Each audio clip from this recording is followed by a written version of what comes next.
All right. Hello. Good evening. Welcome back to another. Well, where? There I am. Okay. Welcome back to another Classic Comics Trek Talk live stream. Okay. Let's see. I got some comments here. Hold on. Let's see that.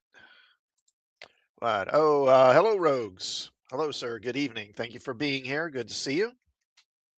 Okay.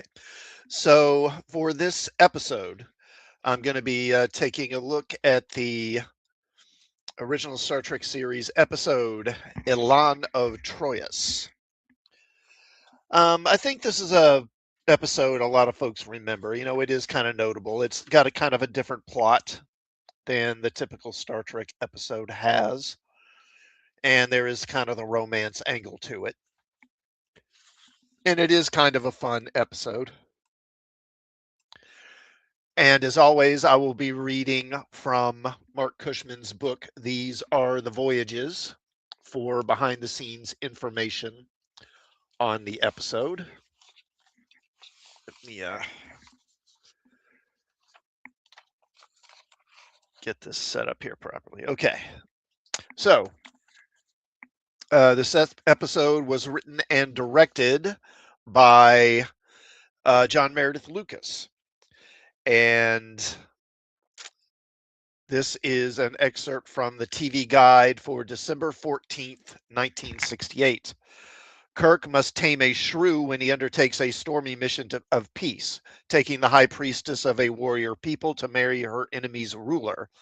Elaan, a most unwilling bride, has the hauteur of a Chinese empress and the manners of Henry VIII. Worse, Elaan has a dagger, which he has left in the back of Petri, the Troyius ambassador, whose job it was to prepare the Elazian dolmen for the not-so-blessed event. Other obstacles include a Klingon warship stalking the Federation vessel, a member of Elaan's royal guard is a Klingon spy, and one more problem, the Elazian women's tears work as a love potion, and Kirk is not immune. The theme, as examined in Friday's Child, is self-sacrifice, placing the needs of the many above the needs of the few.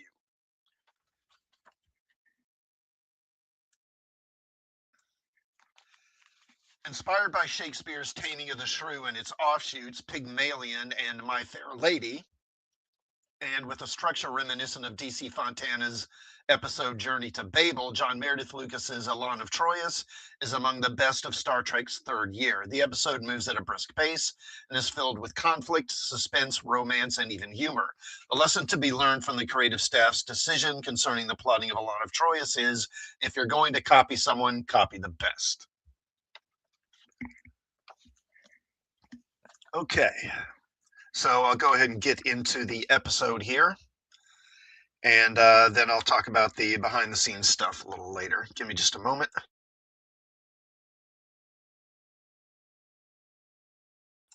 All right. So, the Enterprise is on a top-secret diplomatic mission. They've gone to the planet Troyius and picked up their ambassador, who is named Petri, and are now approaching the inner planet of the system, which is named Elas. The Elazians demand to be beamed aboard, and Kirk, Spock, Scotty, and McCoy go to the transporter room to meet them. Now, on the way, Kirk complains of how vague their orders have been, and if they haven't been given any details, simply that they must do everything they can to ensure this diplomatic mission is a success. Spock notes that the system is near Klingon space and that they have also made claims to this area of the galaxy. He also says that previous visitors have described the men of Alasia to be vicious and arrogant. McCoy mentions that he's heard the women of Elas have a mystical quality to them that drives men wild. And Spock doesn't seem very convinced of that. So in the transporter room, they meet Petri, who says that they will be meeting a person called the Dolmen. Kirk asks who the Dolmen is, and Petri says the Dolmen is actually his people's most feared enemy. 3 Elazian men beam aboard, and they demand that the ship be secured before the Dolmen beams aboard. And Kirk assures them that the Enterprise is quite secure. Then the dolman beams aboard, and they discover the dolman is a young woman.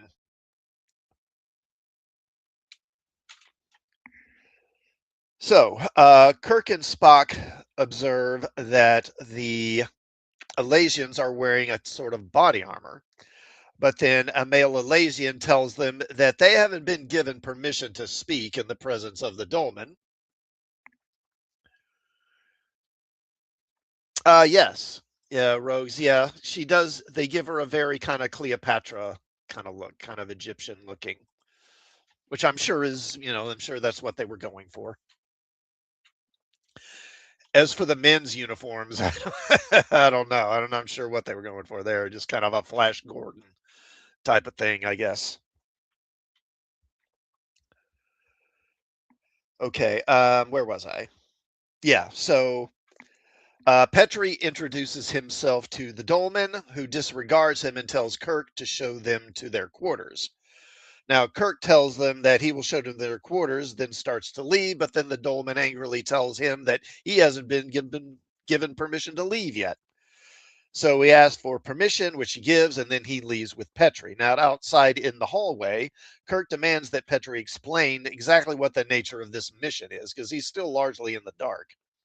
Petrie explains that the dolman, who is named Elaan, is to be married to the ruler of his world, which is called Troyius, in order to secure a peace treaty between the two worlds, which have been warring with one another for centuries, and now they've basically developed weaponry capable of wiping each other out.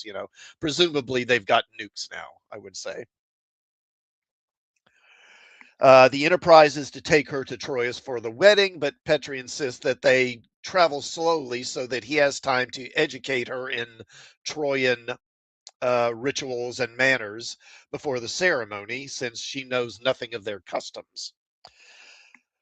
Now, on the bridge, Spock reports that the Elasians are displeased with the quarters they've been given, although it isn't clear what the issue is. Spock observes that the Elasians are entirely irrational, even by human standards. So Kirk goes to their quarters to discuss the issue, and Petrie is there trying to offer some wedding gifts to the dolman, including a dress and a necklace of jewelry here, which he says is belong to like the grandmother of their ruler or something like that. It's a family heirloom, basically. She wants nothing to do with him, though, and angrily rejects them. And then she orders Petrie out of her quarters, and he leaves, taking the wedding gifts with him. Now, she laments that her rulers have decided to marry her off, and then asks if Kirk has come to offer better quarters. Now, Kirk tells her that there are no better quarters, but says if if she likes, he can have more breakable objects brought in so that she can throw them around. Barbarella, yeah, maybe. I'm not sure Barbarella had been out yet, right?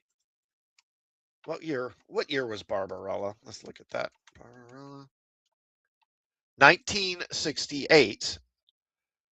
What was the release date? Because this was filmed in 1968. October 11th. Yeah, so this would have been filmed before, or rather, the episode would have been filmed before Barbarella was in theaters. It's close though. They literally were filmed, or well, this was released to air, and Barbarella was put in theaters literally within a few weeks of each other, I think.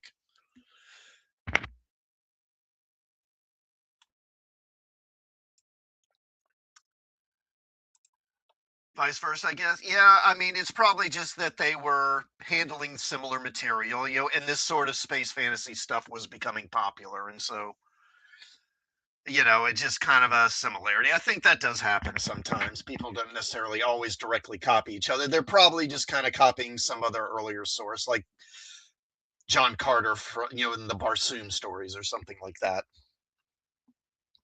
or Flash Gordon. Yeah. All right. Da, da, da, da, da. Okay. So again, Kirk starts to leave. She tells him she hadn't given him permission to leave, and he says, well, I'm the captain here. I don't ask permission. Now, back in the hallway, Petrie says that his mission is pointless, that there is no way to civilize the Elasians and make the dolmen an acceptable bride for his ruler. Kirk tells him to try again, but Petrie says she just won't listen, and Kirk insists or suggests rather that she seems to respect strength, so try to be more assertive. Be like be more alpha, and all that. Hold frame and all that stuff. Now, later on the bridge, Spock notes that they've been detecting a sensor ghost of some sort that appears to be appearing intermittently. They discuss the issue and then suspect that it may be a ship of some sort. Then they're interrupted by Scotty, who says that the Elasians are in engineering and he's clearly not happy having them poking around. Scotty tells the dolmen that they're just moving at impulse speed, but brags that even that is much faster than the sublight engines that her planet has, kind of rubbing it in her face, honestly, kind of being a little cocky. And she says she really isn't interested in the ship's engine. She's more interested in the weapon systems, noting that engines are for mechanics and menials. And Scotty is incensed at this suggestion and starts to protest when Kirk enters. Now, he says that if they wanted to tour the ship, that she should have told him and he would have given them a tour. Elaan says that they were told they had freedom to move around, and noting that she no longer requires the crew to bow when she enters, saying, "What more do you want from me?" Kirk says that asking for permission to see engineering would have been the courteous thing to do, and Elaan says that courtesy is for inferiors. Then Kirk tells Spock that the sensor ghost is now moving towards the Enterprise, and Kirk returns to the bridge where they discover that the sensor ghost is a Klingon ship.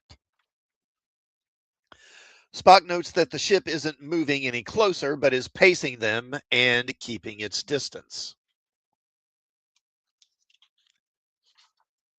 Then Kirk gets a message from security that there is a disturbance in the dolmen's quarters. Getting exasperated at this point, he returns to her quarters to discover that she has stabbed Petrie in the back with her dagger. Now, Petrie survives, but he's going to need time to recuperate. And Petrie makes it clear that he blames Kirk for this, saying basically, this is all your fault. Now, Uhura enters, and she tells Kirk that the Federation High Commissioner is on his way to Troyius to attend the wedding personally. Will Kirk will get the girl eventually? Yeah, he does sort of for a little while. Chapel asks why. She asks Petrie why Elasian men, or so many men find Elasian women so captivating.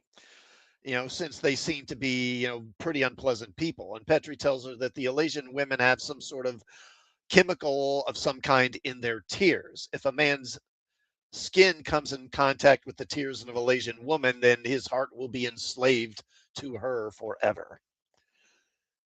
Now, Kirk urges Petrie to try again with Elaan, but he's going to need a week to heal up at least to recover, which means that now Kirk is going to have to take over the responsibility of making sure that she is educated in Troyan ways. Now, Elaan couldn't care less. And Kirk tells her that she still needs to learn Troyan etiquette, and he'll be the one teaching her. Now, she scoffs at this idea and Kirk tells her that she is going to need to learn what she has been ordered to learn.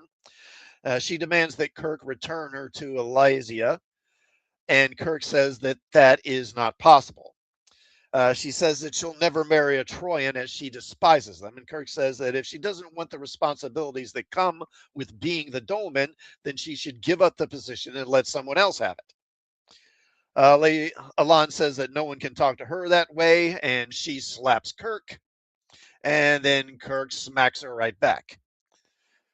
Then, as he's leaving the room, she throws a knife and it hits the wall next to him.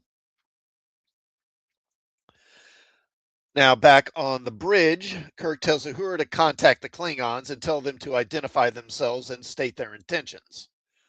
Meanwhile, in engineering, we see the leader of Elan's bodyguards. His name is Crichton. No, not that Crichton. Not that Crichton. It's another Crichton. Tampering with the ship's systems.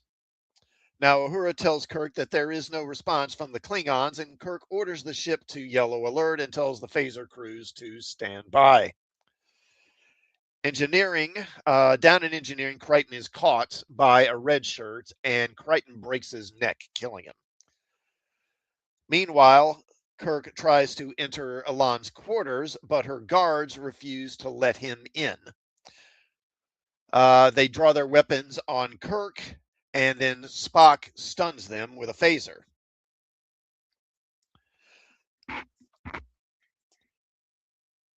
Let's see.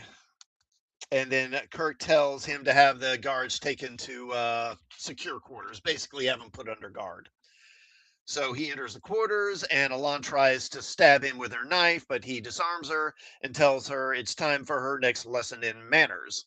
At first, she refuses, but then she asks Kirk to teach her how to make people like her, lamenting that everyone hates her. Of course, she shouldn't seem to connect that she treats everyone like crap with people not liking her. Then she begins to cry, and Kirk wipes her tears away.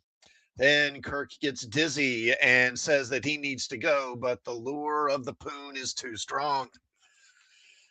Now, on the bridge, oh yeah, and Crichton is still fiddling with the engines and engineering. Now, on the bridge, Uhura detects a signal transmitting from the Enterprise to the Klingon ship, and it's Crichton who has taken out a communicator device of some sort, and he's transmitting. She informs Kirk, who orders a security alert and then reluctantly leaves Elan's quarters.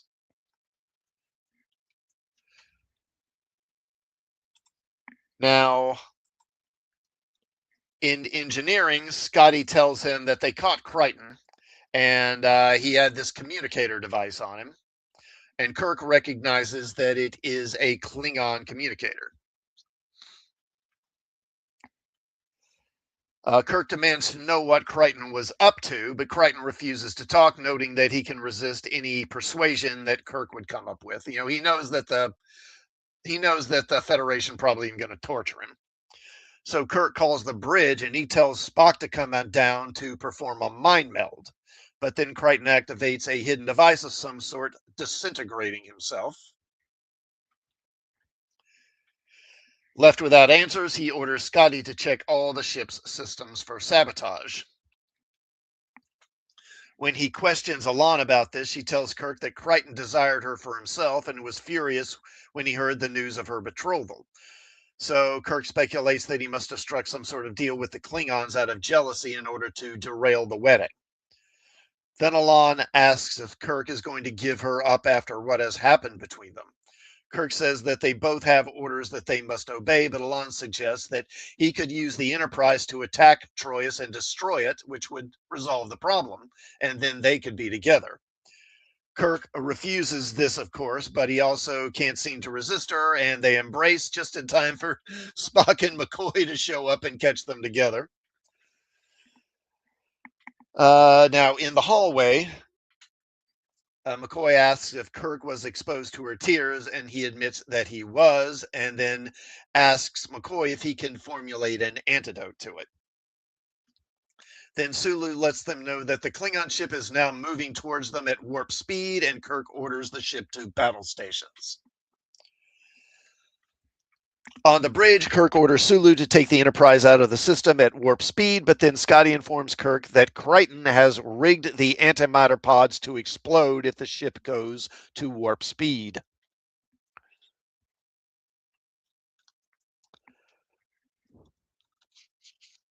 Now, Elaan arrives on the bridge as the Klingons are closing in. Kirk orders or starts to order phaser fire, but then changes his mind, and at the last moment, the Klingons veer away from the Enterprise. Kirk speculates that they were trying to get the Enterprise to go to warp and hopefully just destroy themselves. Spock agrees and then suggests that the bridge probably isn't a good place for the Dolmen. Kirk agrees and then starts taking her to sickbay. But while they're in the turbo lift, Scotty tells Kirk that the dilithium crystal assembly is fused, and they can't go to warp or use their phasers, and they can't fix it without new crystals to replace the damaged ones. Kirk tells Elaan to go to sickbay, and then he goes to the bridge. Now in sickbay, Petrie again tries to give her the necklace, the jeweled necklace that belonged to the groom's mother. On the bridge, they realize they can't run, and help isn't going to arrive in time to help, so Kirk orders that they continue to Troyius, and he hopes the Klingons aren't ready to start a war. Kirk tries to bluff the Klingons, warning them that he won't allow any interference in their mission. The Klingons order Kirk to surrender and prepare to be boarded, or they will be destroyed. Then Elaan, who now has the necklace on, comes back to the bridge, but Kirk tells her she needs to leave. The Klingons then launch an attack and start battering the Enterprise's shields. Kirk asks Spock how bad the damage is, and Spock says that he's starting to get some odd energy readings. He eventually locates the source of the strange energy readings, which is Elaan's necklace. They realize that the stones on her necklace are actually dilithium crystals. And she says that these sort of crystals are quite common on their planet. And so they realize this must be why the Klingons are so interested in this system. Kirk sends Spock to engineering to help him, and so he can help Scotty put the jewels into the dilithium chamber. Meanwhile, the Klingons continue their attack, and the shields are beginning to collapse. Again, the Klingons order the Enterprise to surrender.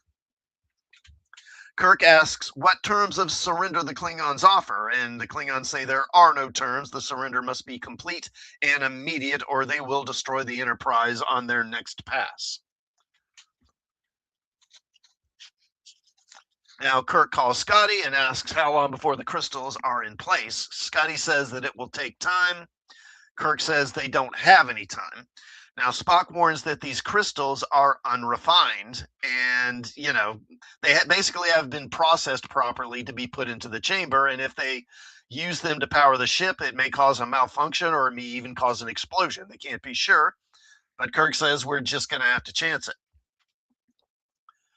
Kirk then asks if the Klingons will guarantee the safety of the Dolmen, and the Klingons refuse to make any concessions, and then they begin to approach for another attack. Then Scotty tells Kirk that the crystals are in place, but warns he can't guarantee they're going to work. Kirk orders warp speed and a full spread of photon torpedoes, which damage the Klingon ship, and it retreats. Now, later, after they arrive at Troyius, the Dolmen and Petrie are going to beam down. Elaan asks Kirk if he will be attending the ceremony, and he says no. So she offers him her ceremonial dagger as a memento to remember her and beams down. Later on the bridge, McCoy tells Spock that he's found an antidote to the Dolmen's tears, describing it as an infection of sorts. But Spock tells McCoy that he's too late. There is no need for an antidote since Kirk found an antidote of his own. He's already infected by another lady called the Enterprise. And it ends there. And, this is a pretty solid episode. It's not a personal favorite of mine. I'll give it a B+. I mean, it could probably be an A-, I guess. But I don't know. I've just never been particularly fond of this one. I don't know. I guess maybe the romance angle just doesn't appeal to me. Maybe I don't know.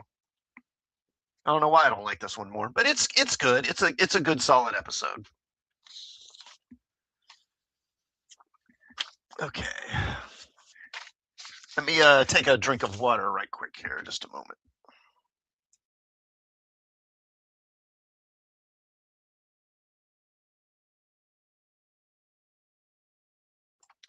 Okay, so let's get behind the scenes on this one. So, again, this was written and directed by John Meredith Lucas.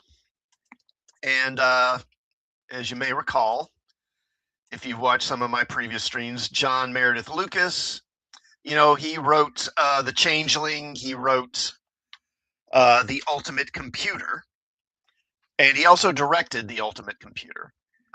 So he wrote and directed that one and this one. And during the second half of season 2, he actually became the showrunner, basically, or producer, taking over for Gene Coon, who had left the show. And as I talked about in my season 3 preview,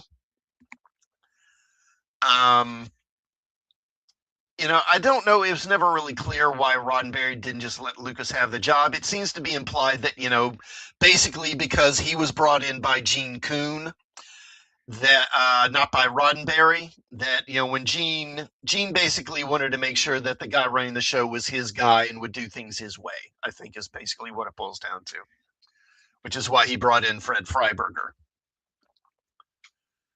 Decent episode. Yeah, it's good. I mean, nothing wrong with it.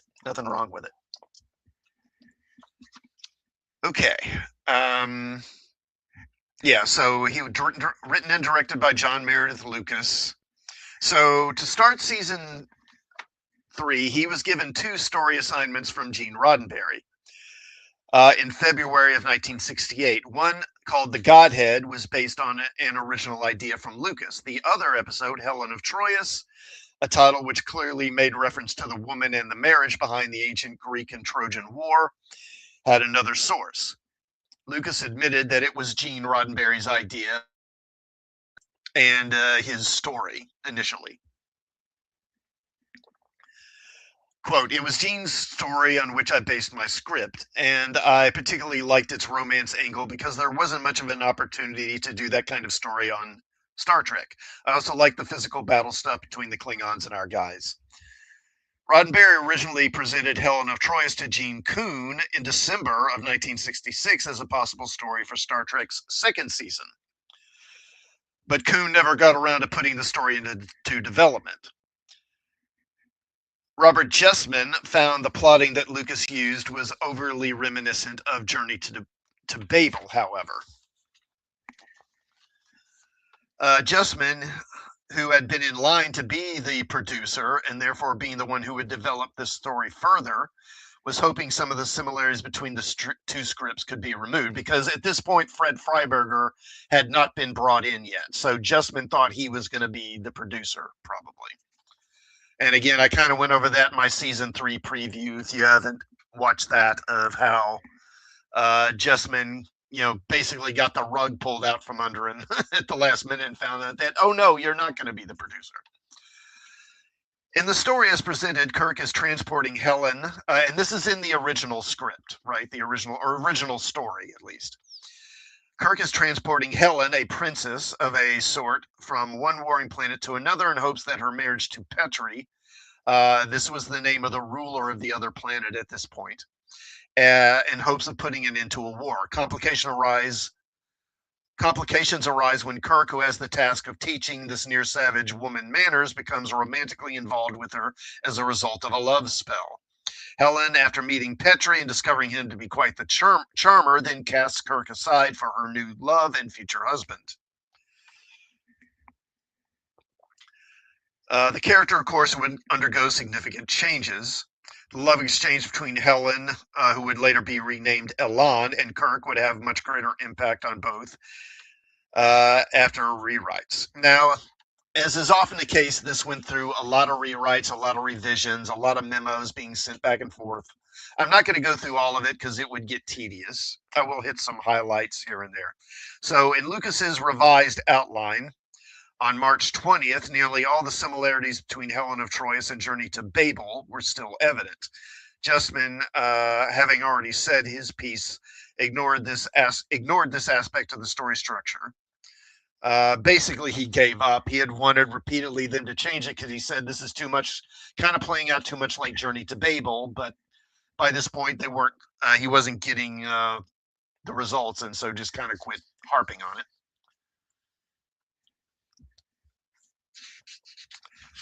Let's see. Okay. Uh, Now, one thing they kept running into was Stan Robertson, who was their basically their liaison with NBC. Like he was the network guy that was overseeing the show. And if you've seen previous streams, Stan Robertson was very keen for them to have planet bound stories, basically shows that weren't bottle episodes that had them down on a planet somewhere. But of course, the problem was with the reduced budget, that was really all they had. They really couldn't afford that anymore. And he complained about that in this episode. He wanted there to be more time spent down on the planets, but it just wasn't going to be possible.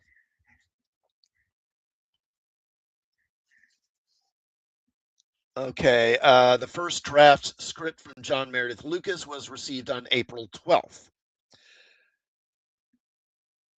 Um, Now, this one still had problems with it. So Freiberger basically wrote his own version of the story outline. He basically rewrote it, giving John Meredith Lucas specific direction as to how to change the family structure. Freiberger assigned the story because Freiberger was now on board and was the producer.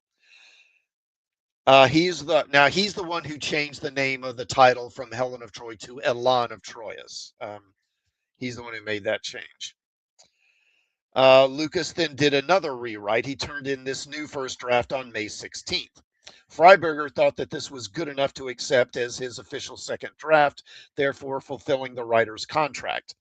And he then sent the script to the Mimeo department for retyping as the yellow cover first draft. And he sent off a memo to Lucas saying, "Job well done." However, that would be retracted a few days later because when the script got to Roddenberry, he didn't like it. He felt that Lucas had ignored all his notes about playing up the whole taming of the shrew aspect of the story. This objection from Roddenberry was directed toward a script that Freiberger had deemed to be good enough for distribution. This alone demonstrated the difference between the two men. As a writer producer, Freiberger cared about his craft, but he was also of the old school of thought in TV that was, well, just get it written, get it shot, and get it ready for the network and keep within budget and do it on time. And Roddenberry, he didn't follow that way. He was more of a perfectionist and he wanted it done a certain way. And this wouldn't be the first time that the two men would butt heads over this.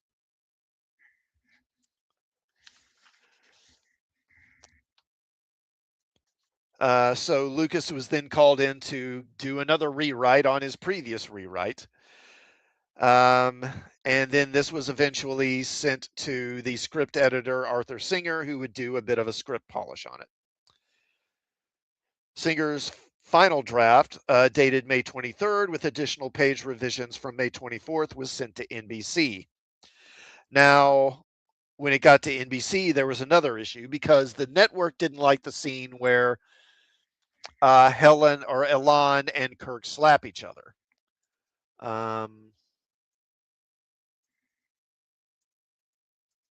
Let's see. Yeah, here, where she slaps Kirk and then he slaps her back. They didn't like that and they wanted it taken out. Freiberger received a call from broadcast standards demanding the scene be rewritten or removed or else.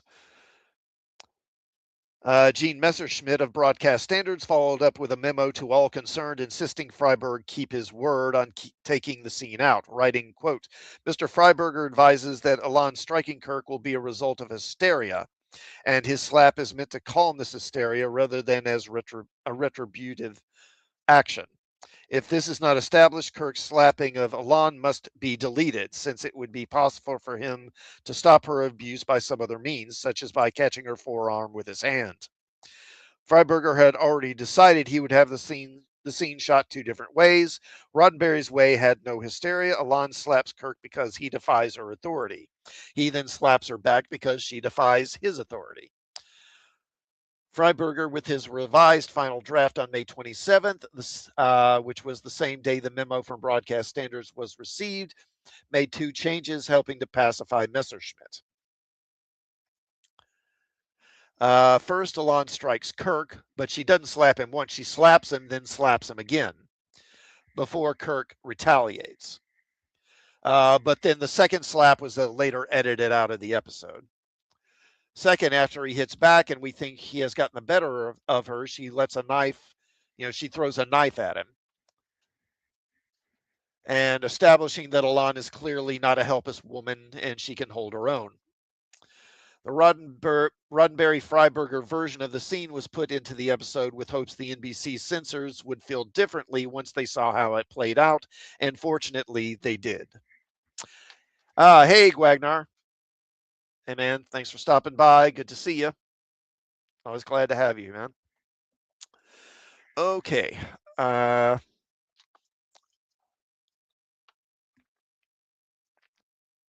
Okay, and so also Roddenberry, because he had been instrumental in creating the story, he wanted a credit on the episode. However, when he tried to get it done, it was made clear that he could get the credit, but if he did, that would take some of the credit away from John Meredith Lucas, and therefore his payment and his residuals, on subsequent airings would be less. And so Roddenberry backed off and withdrew the request. Okay. John Meredith Lucas was assigned to direct his own script. This was the multi-talented writer, director, producer's second time in the director's chair for Star Trek following The Ultimate Computer, which is one of the best Star Trek episodes, in my opinion. So clearly he was up for the job. Quote, "It's easy for me to direct my own material," Lucas said, "because I've never looked at my work as sacred. When you're directing, you see things in a slightly different slant. When you're sitting in an office, you don't see the set that has been designed. Locations can dictate certain changes. This is not rewriting for the sake of rewriting, but it's impossible to imagine what can happen. You have to adapt to every situation." It might have been an awkward situation with Lucas, the previous producer of Star Trek, having not been invited back by Roddenberry and now working for Freiberger, the man who had replaced him. Peter Greenwood said, quote, "Fred had known John, he liked John, and John not being brought back to produce was a situation where Fred had not made that call, and he thought John had done a wonderful job on the show and wanted to have him there." Now, for the plum role of Elaan, casting director Joe DaGosta hired NK. And so let me go to the credits here because I just want to say something. Okay. Is that the, oh, I'm sorry, I'm in the wrong one. Hold on. Here we go. Okay, so France Wynn, and I'm guessing at the name because the name is spelled Nuyen. Now, she was partly Vietnamese, and so I'm guessing that this would be pronounced Win, but I don't know that for sure. I'm going to pronounce it that way because I don't know what else to do, but it could be wrong. And if anybody if any of you guys in the chat know Vietnamese and know how to pronounce it, let me know. Okay, so let me go back here.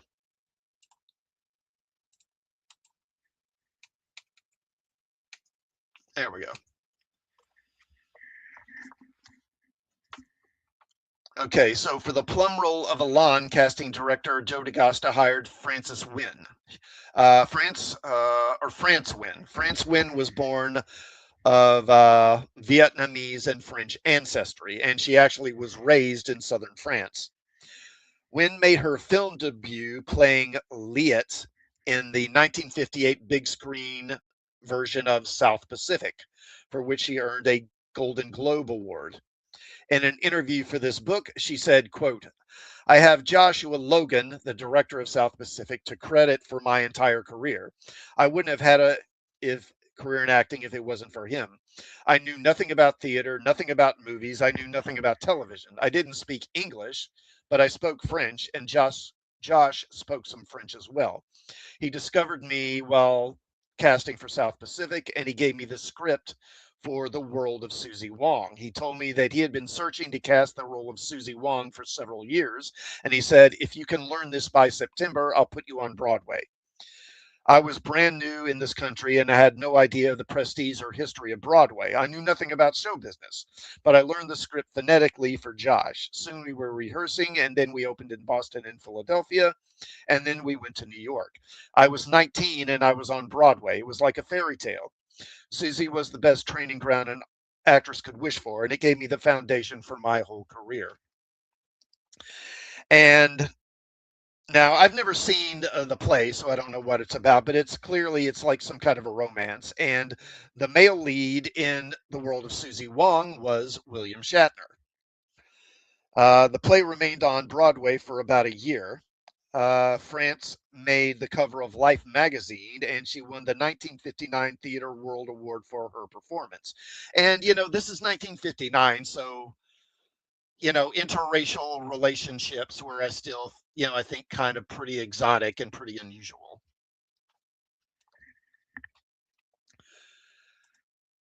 And Rogue says, interesting episode. I'll watch it again later tonight. Yeah. And that's part of the reason why I do these, actually, is hope to maybe have people go back and rewatch it with the knowledge that they have, that I'm kind of imparting. And so they can be like, oh, yeah, I see. Okay. Or that sort of thing. Okay, now Shatner chose to return to television after the play closed, but Wynn stayed busy on the big screen. In 1962, she was the title character opposite Lawrence Harvey in the film A Girl Named Tamiko, and the female lead opposite William Holden in Satan Never Sleeps. In 1963, she was the Hawaiian Island love interest for Charlton Heston in 1963's Diamond Head. And then in 1964, she had the female lead opposite Robert Mitchum in Man in the Middle. In 1966, she appeared opposite Jeffrey Hunter, Captain Pike, in the 1966 sci-fi movie Dimension 5. Wynn also worked on the small screen too, appearing in 4 episodes of I Spy. During her work on I Spy, she met the series star Robert Culp, and she and Robert Culp later got married. In fact, it was just 6 months after their honeymoon that she was cast on Star Trek. Pacific Island women are gorgeous, though. Yeah, some of them certainly are. And clearly, she has a very exotic look, and so she was cast for that a lot, I guess. What's her name? Barbara Luna, was that it? Who was in Mirror Mirror? That was kind of like her career too. She had kind of like a vaguely kind of Asian like island look, and she got a lot of those type of roles.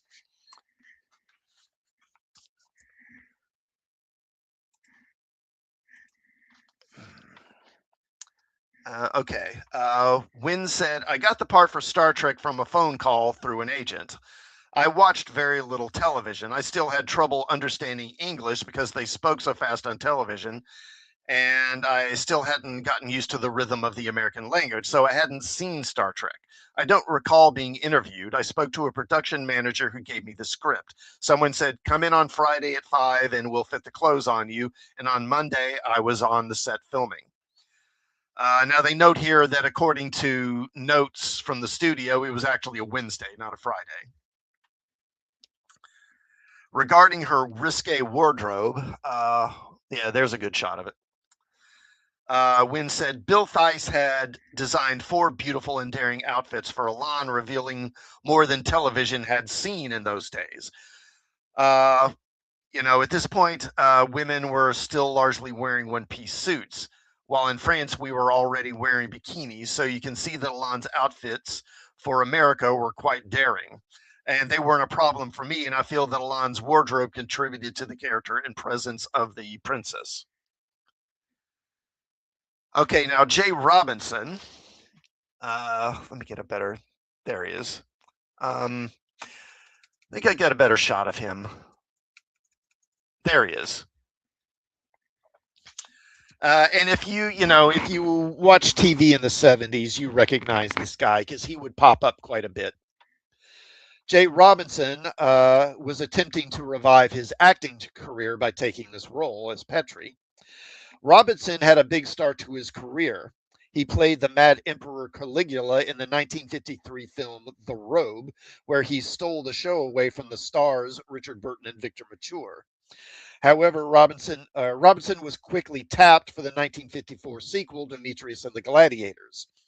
Other standout roles came with films like The Virgin Queen, a Betty Davis film in 55, and the big screen hit My Friend Godfrey. But then he got busted for drug use. I don't know what drugs they were. I would assume weed probably back then. And he spent 2 years in prison.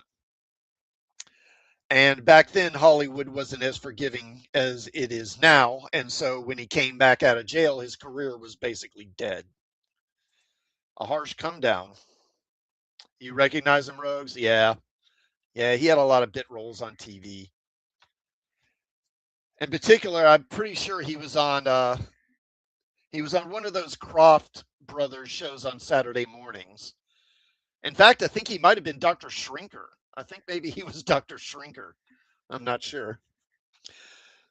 2 years for wait. Well, I mean, it might have been something else. I mean, maybe it was heroin. I don't know. It just says in here he got arrested for drug use. It doesn't specify what the drugs were. Maybe I should have looked at his Wikipedia and tried to find out. Croft, yeah, yeah. I think he was on at least a couple of those. Um, okay, so anyway, so he spent 8 years trying to reestablish his acting career. And so his first role 8 years after he got out of jail was doing this role as Petrie on Star Trek. Probably not the return to acting he had imagined. Okay, let's see.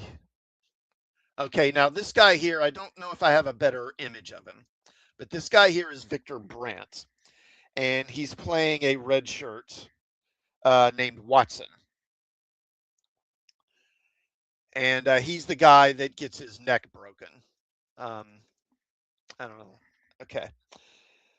Now Brandt, he was 25 years old, and he came from a showbiz family. His father was Louis Brandt, who worked in Hollywood as an assistant director from the 30s through the end of the 60s. Victor Brandt's father helped him to get some early acting jobs, including a role in the Battle of the Bulge. Right before this Star Trek episode, he had a recurring role as a Marine on Gomer Pyle. Now, Brent said, quote, the first role I got on Star Trek came about because I had been in an episode of The Invaders, which was directed by John Meredith Lucas. I played Joey, the kid brother of Roy Finnis's character, and I was unceremoniously killed off on that show. Then several months later, John Lucas called and said, hey, I've got another death scene for you. And then he told me it was for Star Trek, which was a show that I loved. I watched it every Friday. So I was delighted to get that call, and I got to play Lieutenant Watson. And then he was also unceremoniously killed. Brandt would also later return in the episode Away to Eden. He would play one of the space hippies. Now, the guy that plays Crichton, let's see if I can get a good image of him.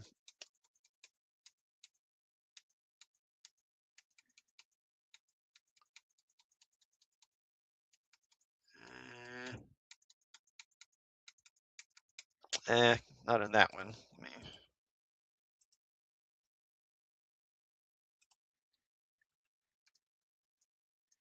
There we go.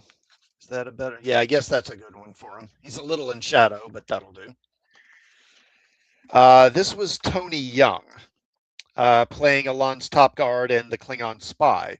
He was 30. Now, here's an interesting bit of Star Trek trivia. This guy, Tony Young, he was 30 at the time. And at the time he did this episode, he was married to Madeline Rue, or, yeah, Madeline Rue. And Madeline Rue was the actress who played Marla McGivers in Space Seed, you know, the woman who falls in love with Khan. So that was his wife. Um, He cut his teeth as a TV actor in westerns, appearing in Laramie, Bronco, and Cheyenne, and many others before getting his own western series in 1961 as the title character in a show called Gunslinger. He also had the lead in a pair of big screen westerns, He Rides Tall and Taggart, which were released in 1964. Now, Tony Young's costume, these flashy orange and red costumes, were partly made of orange plastic placemats. Costumer Andrew Weaver recalled, I went out to various stores that had the placemats and bought them because we had to have a lot of them, and they were not flexible. They were pretty stiff, and it was very difficult. It was a very difficult episode as far as costuming went. The materials on the costumes were definitely challenging. K.L. Smith played the Klingon commander. Let's see. Let me skip to him. There he is. Now, and he was 45 at the time. He appeared in the classic sci-fi film Them, the one with the giant ants back in the mid 50s. Now, it isn't in the book here, but one thing I definitely wanted to cover because there's another actor in this episode that isn't mentioned in the behind the scenes notes, and I was a bit surprised. Let me bring it up here. So make sure I get all the information right. There it is. Yeah, I'm bringing up this actor's Wikipedia page because I wanted to talk about him. Okay.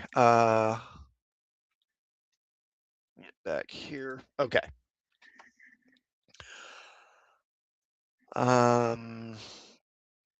me see. I think I need to go back. Oh, sorry, hit the wrong thing.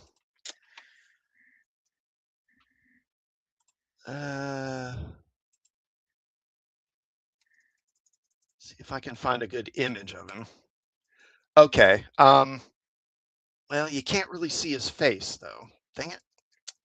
Okay. I can't really find a good image of his face, I guess. But this actor right here was also playing one of the guards. Let me just remove that. There we go. So I won't hit that accent again. Let me go to the credits. Okay, here. So if you see here, Dick DeRock playing guard number one. And this is what I noticed it when I was watching the episode and I got to the end and I saw the name Dick DeRock because I knew I recognized that name. So, and this is him right here playing the other guard. So if you don't know the name, Dick DeRock is the guy who played Swamp Thing. He was in the original 1982 film Swamp Thing, and he came back and played Swamp Thing again in the sequel Return of Swamp Thing. And he also played Swamp Thing on the short-lived syndicated show Swamp Thing in the late, I think it was in their maybe late 80s, early 90s. Now I remember that. Then I looked at his Wikipedia page, and he did some other stuff. Okay, you may remember the episode of The Incredible Hulk, the Lou Ferrigno show where another guy gets turned into a Hulk creature and the Hulk fights him. Okay, that was him too. He played the other Hulk guy. That was also Dick DeRock. He was also in the Doc Savage movie in the mid 70s. He was in that. And he was in Stand By Me. He's in the pie eating scene in Stand By Me. And he was also in a couple of Clint Eastwood movies. Dang it. Hold on. Oop. Sorry, hit the wrong thing again. Hey, remember the Hulk episode? Yeah. So anyway, yeah, I was just surprised by it. I'm surprised they didn't mention that in the book, but they didn't. I guess he just wasn't relevant enough because he doesn't really have any lines here. He basically is just standing around. Well, actually, no, that's wrong. He does have lines, but he has like two because Kirk tries to get into the room and then he says something like, the Dolman tells me I'll be killed if I let you in, or something like that. Okay. All right, so then filming for this episode began on May 31st, which was a Friday. And that was because May 30th was Memorial Day. On Thursday was Memorial Day. And according to the book, that was the last year that Memorial Day was celebrated on Thursday. After that, they moved it to Monday. Okay. Now, day two of filming was on the following Monday, which was June 3rd. Uh, this was Frances Wynn's first visit to the set. She said, it helped that I had worked with Bill before. That made it familiar, but everything was done at such a quick pace that we never really got to speak to each other much. In film, the pace is much slower, and working together for weeks or months, you tend to connect with the cast and crew. In television, I've never found it so, unless you're on a television series as a regular, and then you get to know each other, but not when you're working one time on the show and racing to meet a deadline. I don't recall rehearsals, just blocking lighting and getting on my marks. They would say action and then cut and then move to something else. Regarding her performance, Wynn said, I didn't know that this was based on Shakespeare when I did it. I don't know if it would have changed my interpretation. To this day, I allow the scene in the script to flow through my mind as I read them. And in front of the camera, the dialogue in the story makes a reality of its own. Now, day three of filming was Tuesday, June 4th. Um, and this was the day that Jay Robinson, as the ambassador, here he is, made his first visit to the set. And Tony Young, who played Crichton, this was also his first day. Of the costuming in the transporter room, let me bring up an image of that.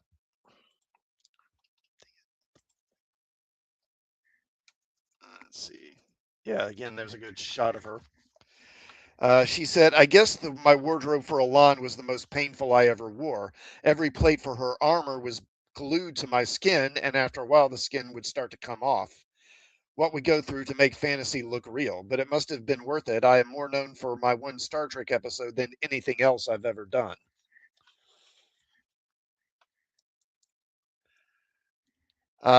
She also said, what I remember about Alana Troyius is it was done in record time. In television, it seems that everybody is looking at their watch. They had a small budget, so the costumes were not finished.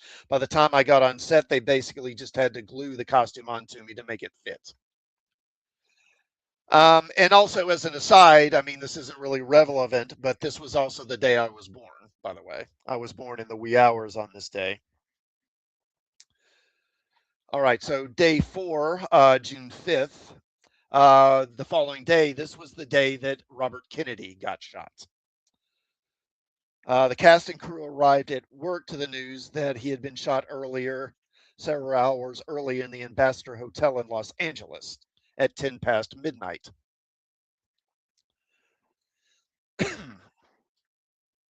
Now, Victor Brandt, who was due to report to work in 2 days to play Lieutenant Watson, had actually heard the news in the wee hour of the morning, just past 12. He said, quote, I was coming back on a date, and remember we pulled over on on a, over on the road. I'll just say it because I can't pronounce this name properly.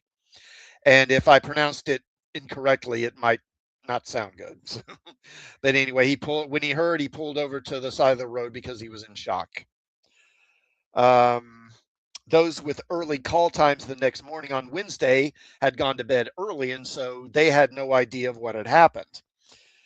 Second Assistant Director Charles Washburn recalled, I had just brought coffee into the makeup room and greeted Frances Wynn, who was in Fred Phillips's makeup chair. I made some statement about the events of last night, and neither Fred nor France knew what I was talking about. Then I said, didn't you hear? Bobby Kennedy was shot.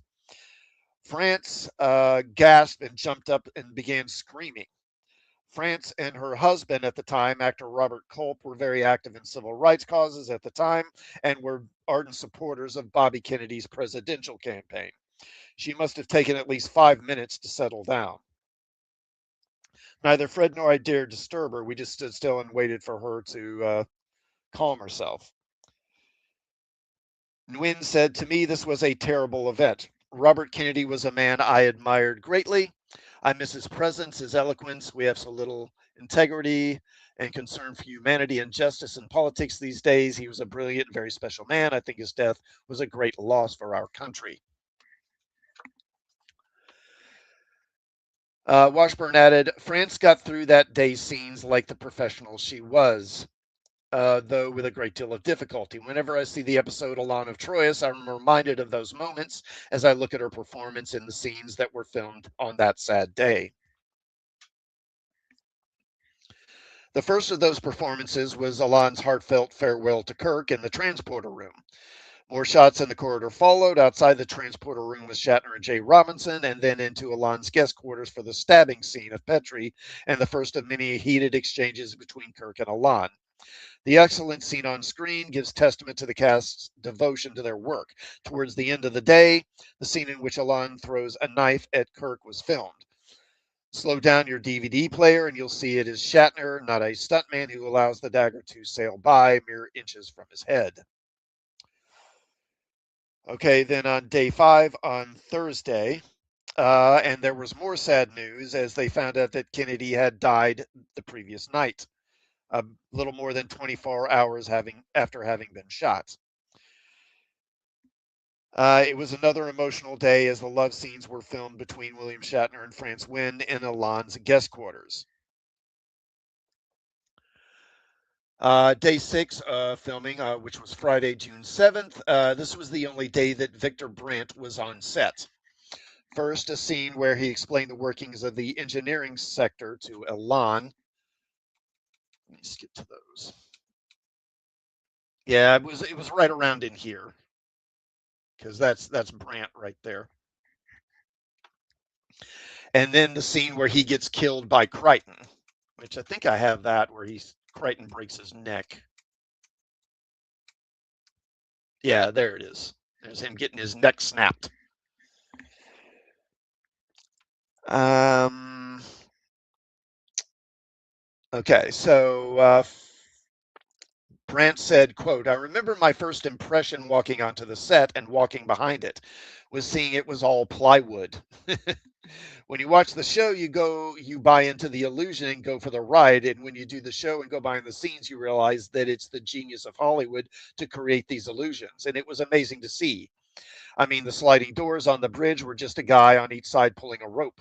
Someone would yell pull, and then they'd open the doors, and Captain Kirk would walk through, and they'd see him inside, and then they'd close them. In post, they'd cut out the pull sound and then add in the sound effect of the doors, and it was amazing because we just take it for granted watching it, and then you're there and you'd see that it is manpower making it happen."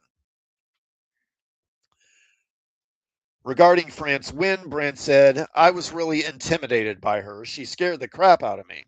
She was Cleopatra, all right. That show and character was all part of a metaphor for Shakespeare.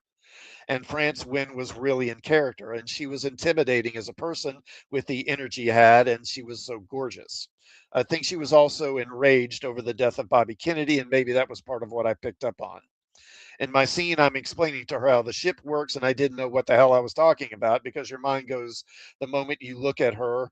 Uh, and we became friendly later, but she really did intimidate me at the time."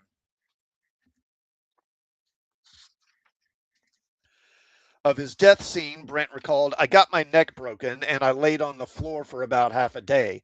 Bones puts the tricorder over me and says, 'He's dead, Jen.' It sounds easy, but I was doing a play in the evenings and I had to get up at 6 in the morning to get to Paramount. So while I was laying on the floor, I fell asleep. And at one point I started snoring. So Shatner came over and kicked me and said, 'Wake up and play dead.' He wasn't particularly friendly to me that day. He really was the captain, so it really was a kick. He was very, very focused on what he was doing. He was very serious about his craft and running his ship." And, as I've gone through these episodes, it's been one of the interesting things is that the, the female co-stars invariably have glowing things to say about Shatner, about he was so sweet, he was so funny, he was so professional. I had such a great time working with him. And then invariably the male co-stars are like, Shatner was an asshole. It just never fails. It never fails. Um, Victor Brandt said John Meredith Lucas was a generous, sweet guy. I enjoyed working with him, and other than being kicked by Shatner, I had a great time. Uh, let's see. So Elaan of Troyius took 7 days instead of the planned 6. In the production notes, Lucas was given the blame. Justman wrote that this should have been an easy show to finish on time.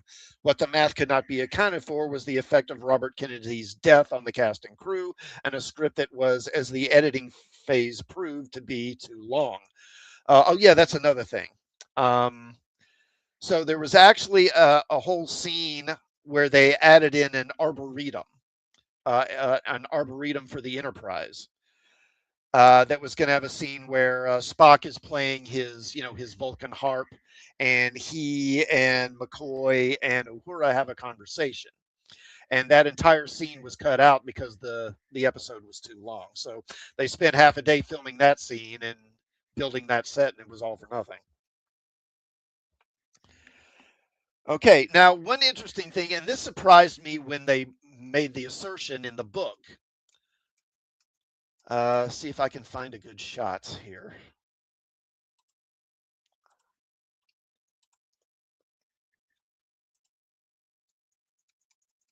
See if I can find a good shot of the Klingon ship.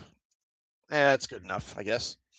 So we see a Klingon battle cruiser here. So I was amazed in the book when they assert repeatedly that this was the first episode that the Klingon battle cruiser appears in, which if you would ask me, I would have sworn that was not the case.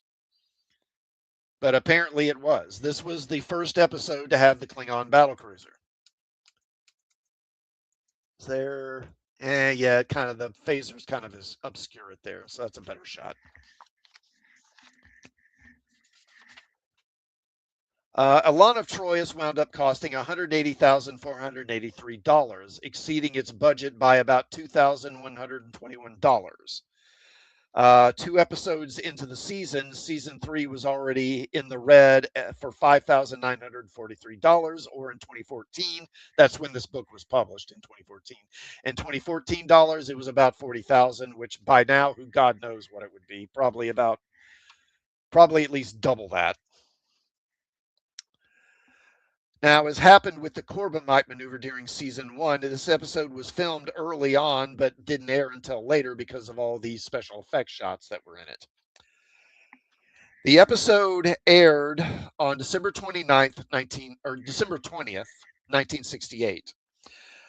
And in the first half hour, it scored a 27% audience share, and this was good enough to tie for second place with the Friday night movie. The first in the ratings was the ABC show Judd for the Defense, which had a 30% audience share. And then in the second half of the episode, Star Trek was again second, although it was very close. Judd for the Defense was again first with a 31% audience share, and Star Trek was second with 29%.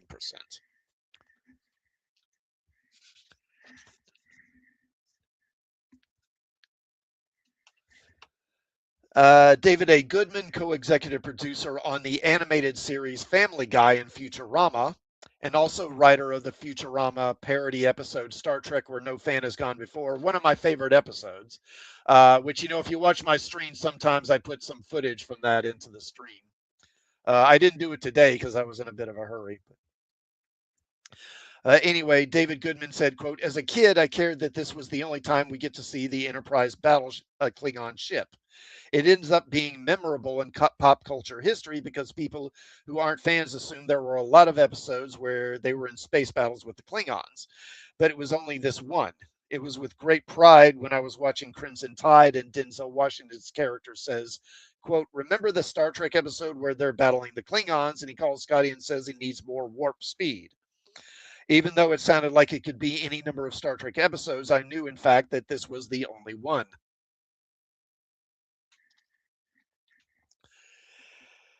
Okay. Now, Francis Wynn said, to my regret, I never got to meet Gene Roddenberry. I think he had a beautiful creative mind. He had a philosophy, he had a vision, and something to say.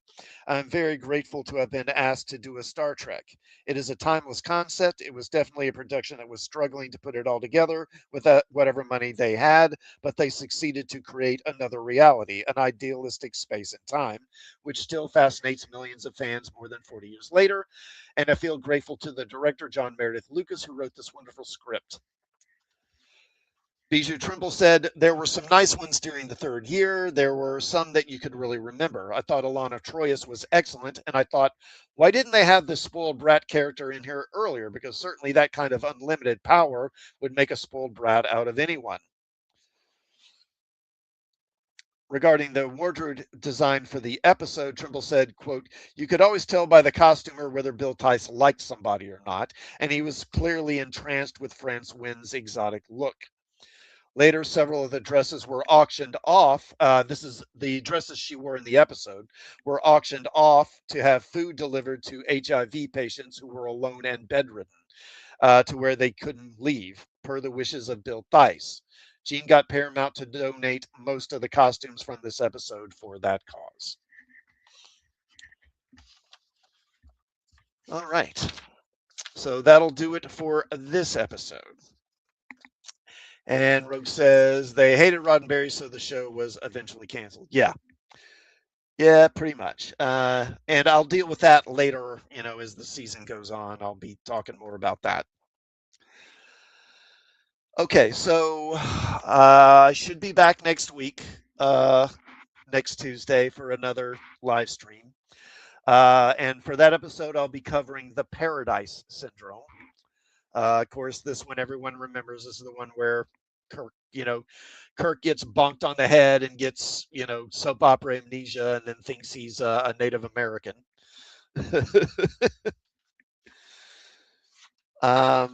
But also, I wanted to mention, so I'm assuming some of you are familiar with the Star Trek fan film Axanar, right? Prelude to Axanar.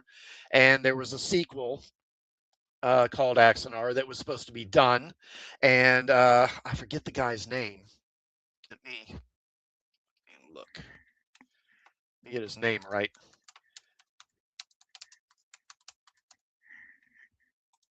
Let's see. Let's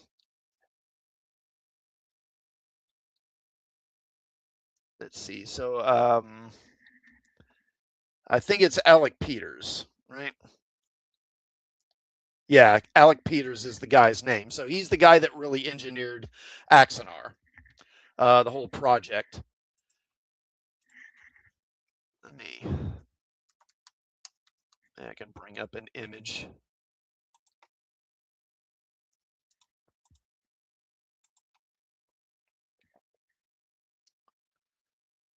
Yeah, that'll do, I think.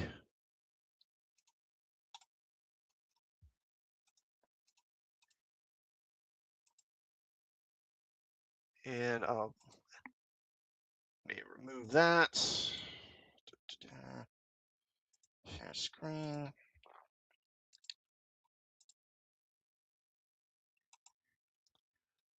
Go. I assume y'all can see that, right? Now, why isn't I didn't mean for it to be that big and take up the whole screen. All right, never mind.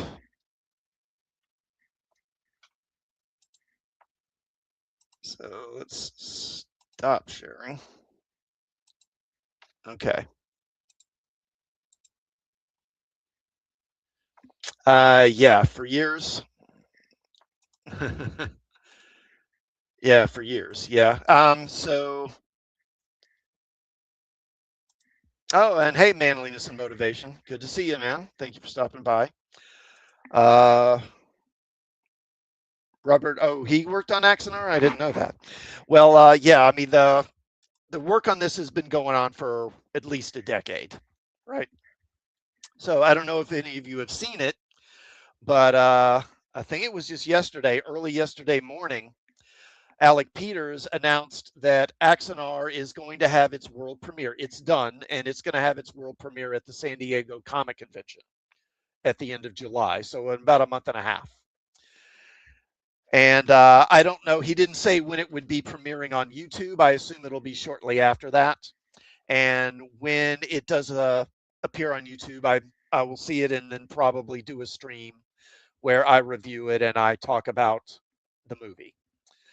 Uh, I would guess probably somewhere in early August or mid-August, probably.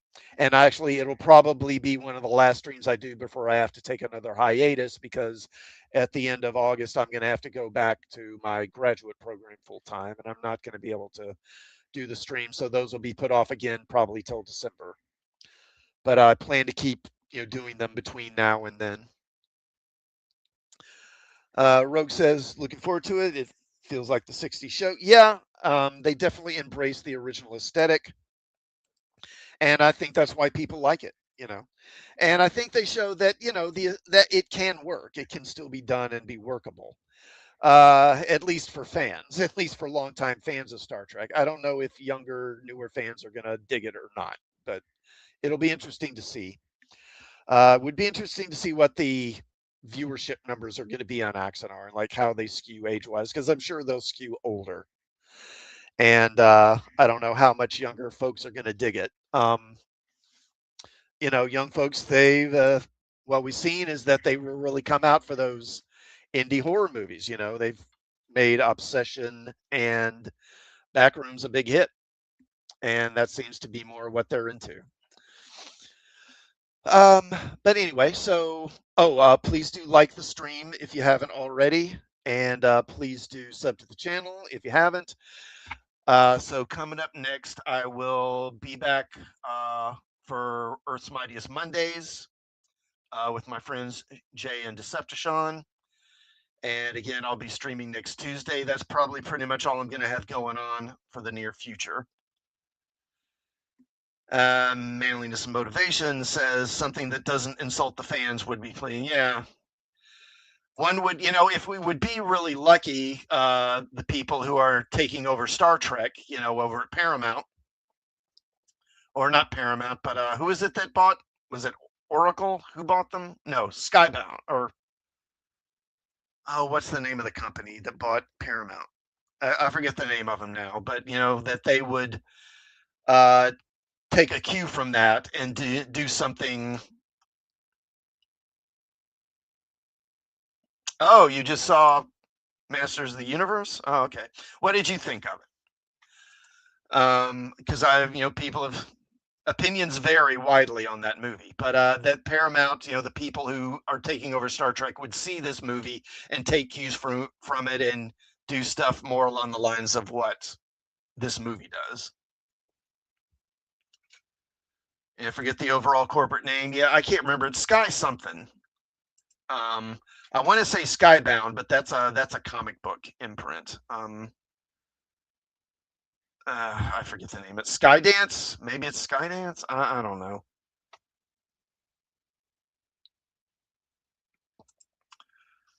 Paramount was bought. Yeah, they were bought months ago, like back around the beginning of the year. Manliness and Motivation says it was decent.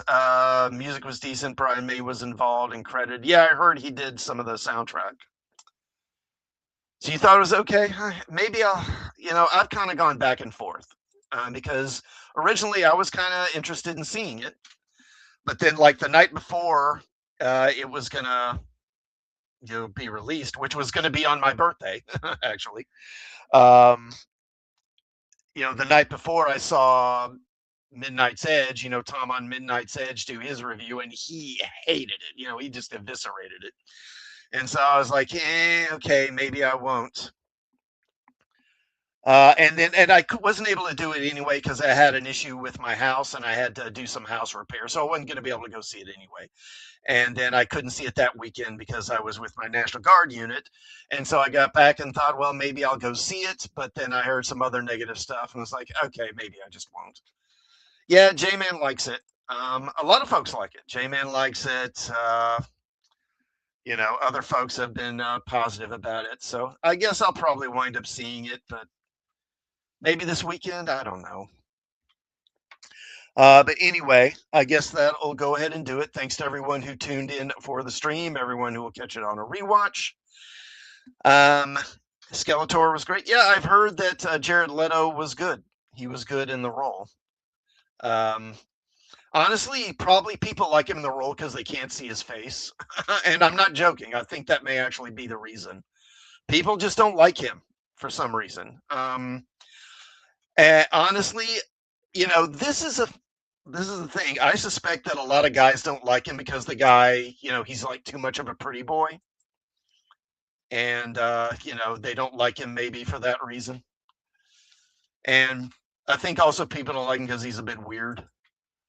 Not weird in like a fun, amusing way, but weird in just like an unsettling way. Manliness says it's a bit jokey at times. Overall, I forgot my current problems for a while. Yeah, well, yeah, these days that's all you can hope for from a movie, I guess. Rogue says he was awful in Blade Runner 2049. I don't know. I thought he was okay in that. I don't remember much, honestly. I just remember him being in like one scene. Um, but it seemed like I thought he was okay. I didn't mind him. Manliness and Motivation says my tastes are questionable. I thought Morbius was okay. I thought he was a good choice for Morbius. Um, the movie overall, I thought was not that great. It's not terrible. I do think that people were too hard on the movie.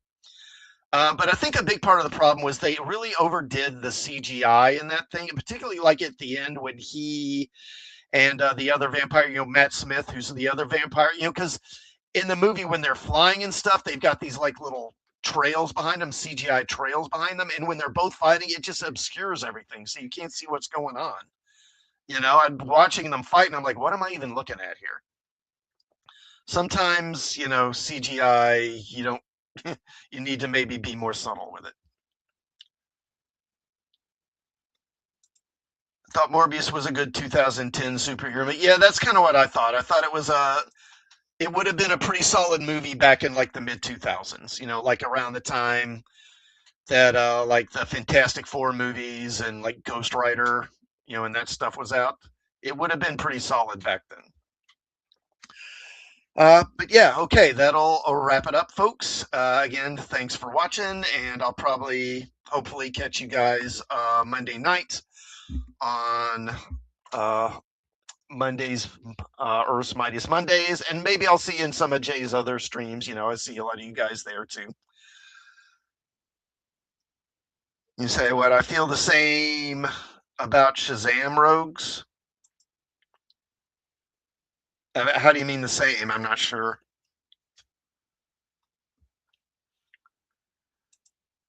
Like maybe because I don't know. I'm not sure what you mean. But anyway, thanks for being here, guys. And I'm gonna go ahead and head out because I got to eat dinner. And I'll see you all hopefully Monday evening. Oh, TV movie. Okay. All right. Well, have a good night, guys.